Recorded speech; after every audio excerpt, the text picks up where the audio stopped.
Subscribe करें और देखें एक दिल दहला देने वाली हॉरर स्टोरी। बिना घबराए बेल आइकॉन प्रेस करना ना भूलें।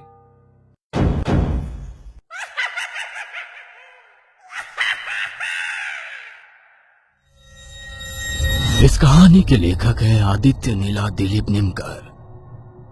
एक जमाना था जब यह इलाका शहर से काफी दूर था, पर अब वो शहर का सबसे महंगा इलाका बन चुका है। पिछले 4 साल में यहाँ बयानी बिल्डर ने बड़ा ही आलीशान कॉम्प्लेक्स बनाया है, जिसका नाम है बयानी ड्रीम्स टाउनशिप। शहर के बड़े से बड़े अमीरों की इस ड्रीम प्रोजेक्ट में बंगलो लेने की होड़ लगी थी। करोड़ों के भाव में बंगलो थे यहाँ, मानो मिनी यूरोप ही बनाया था। इस हाई एंड प्रॉपर्टी में 10 या 15 घर थे।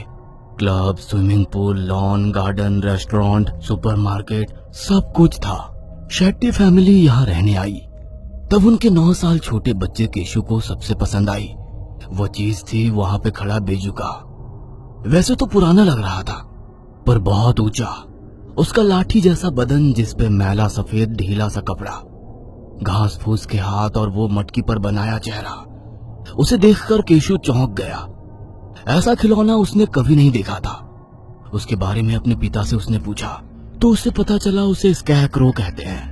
खेतों में किसान इसे बिजुका खड़े करते हैं ताकि पंछी आकर खेतों से दाने ना चुग पाए। पंछी इन बिजुकाओं को असली इंसान समझते हैं। केशु को ये बात सुनकर अचरज तो हुआ, पर मजेदार भी लगा। दिन बीतते गए। सिटीज की तरह आसपास के बंगलों में भी लोग आकर बस गए। पड़ोस के बंगले में कपूर परिवार, उसके पीछे पाटिल फैमिली, स्विमिंग पूल के पार मिस्टर शाह का बड़ा सा परिवार। इनकी बीवियों ने तो किट्टी पार्टीज करना शुरू किया। शेट्टी की रेस्टोरेंट चेन थी। शाह फैमिली का बड़ा सा सुपरमार्केट था। पाटिल एनआरआई थे जो कभी कभी ही यहाँ रहते थे। इनके बच्चे क्लब लॉन में खेला करते थे। सारे बच्चों को बिजुका को लेकर बड़ी हैरानी रहती थी। थोड़ा सा डर भी लगता था। रात में वो बिजुका तो मानो सचमुच का कोई आदमी लगता था। कपूर्स की बेटी आशिमा शरारती थी। उसने एक बार बच्चों से कह दिया कि वो बिजुका रात के वक्त जिंदा हो जाता है और पूरे बयानी ड्रीम्स में घूमता है। शुरुआत में किसी ने यकीन नहीं किया, पर केशु के मन में वह बात रह गई। रात को अपने कमरे में सोए केशु की हालत डर के मारे बुरी हो गई थी। कंबल से छुपकर सोए केशु को लग रहा था कोई कमरे में है। उसने कंबल से बाहर निकलकर आंखें खोलकर देखा और देखकर दंग रह गया।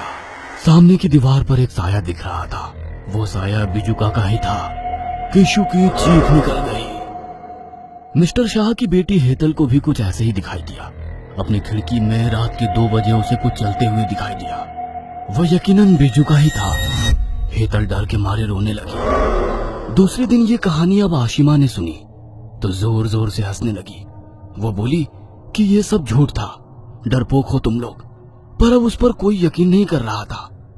आखिरकार आशिमा ने चैलेंज किया कि वह खुद रात को अकेली बिजुका के सर पर पत्थर मार के आएगी, उसका सर फोड़ देगी, तब जाके सबको यकीन होगा। सबने हामी भरी। और फिर उस रात गार्डन में बच्चे जमा हो गए। कॉम्प्लेक्स की पिछली साइड में वो बिजुका था। आशिमा ने हिम्मत करके उस ओर चलना शुरू किया। थोड़ी आगे जाती और फिर वो पीछे देखती कि बाकी बच्चे गार्डन में खड़े उसको देख रहे हैं या नहीं। फिर आगे चलने लगती। फिर 2 मिनट बाद पीछे देखती। गार्डन में खड़े बच्चे कांप रहे थे। उन्हें घर जाने की जल्दी थी।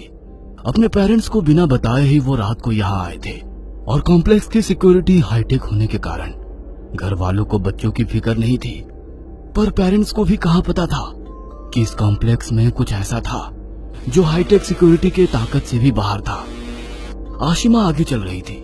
उसके सामने अब ऊंचा खड़ा हुआ बिजुका दिखने लगा। रात के अंधेरे में वो डरावना लगने लगा था, मानो वो आशिमा को गुस्से से दूर रहने को कह रहा था। आशिमा को भी अब डर लगने लगा था। उसने आदतन फिर से मुड़ के पीछे गार्डन में खड़े साथियों की तरफ देखा और वो हैरान हो गई। पीछे ना रास्ता था, ना घर, ना गार्डन, ना दोस्त। उसने अपने आप को घने जंगलों के बीच पाया। उसके आसपास ऊंची ऊंची फसलें थी। अंधेरे में सारी घास मानो उसे लपकने को मौजूद थी। आशिमा डर गई। वो समझ नहीं पा रही थी कि वो कहाँ आ गई है। तभी उसके कानों पर आवाज पड़ी, चली जाओ यहाँ से, चली जाओ। कौन बोल रहा था?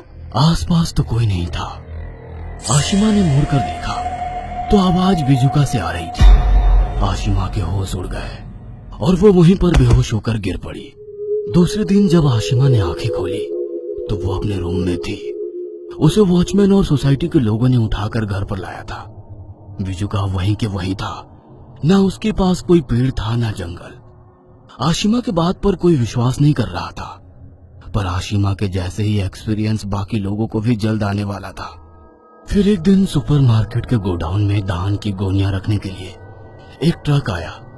शाह फैमिली के राकेश सुबह 4 बजे ट्रक से गोनियां उतार के गोडाउन में रखने का काम करवा रहे थे।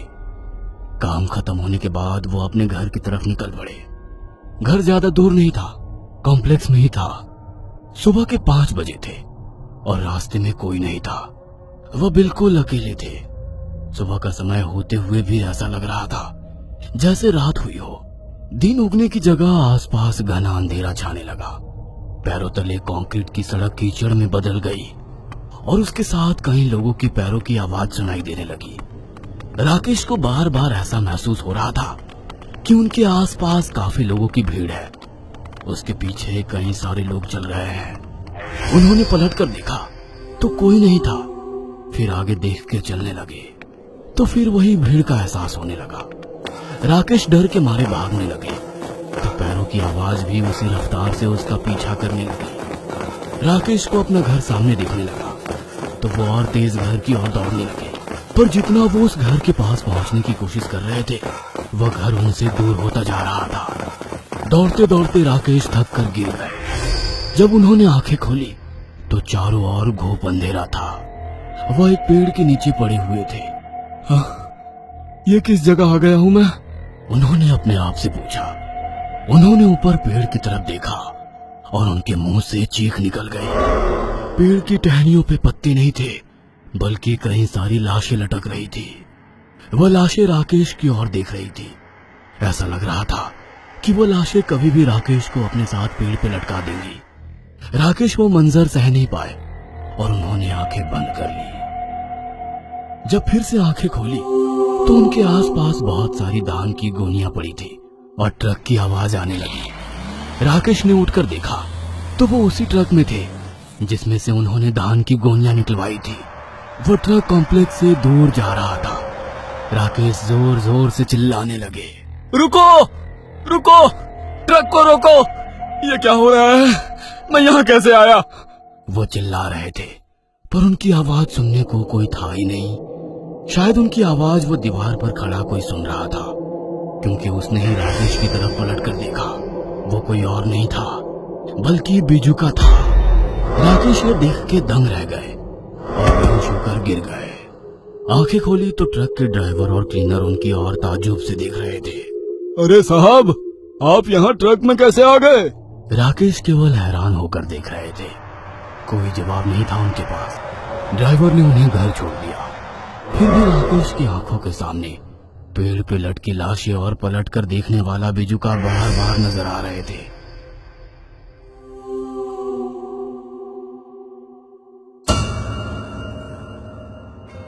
ये कहानी आपको अच्छी लगी हो तो हमें सब्सक्राइब करें।